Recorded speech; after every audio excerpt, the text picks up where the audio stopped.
عید شما مبارک.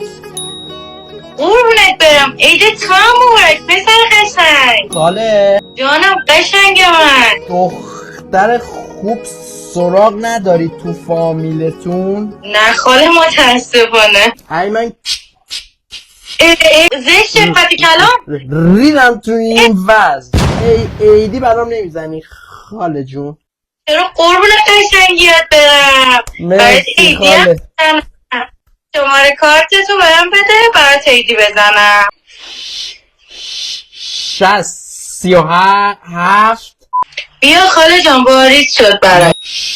شما خودت قصد ازدواج نداری؟ نه عزیز دلم، ولی برات آرزو میکنم امسال بهترین سال زندگیت باشه و زود خوب بشی و طول درمانت راحت برات بگذره. آرزویم که کردی زود برآورده شد. شماره رو راه نداره بدی؟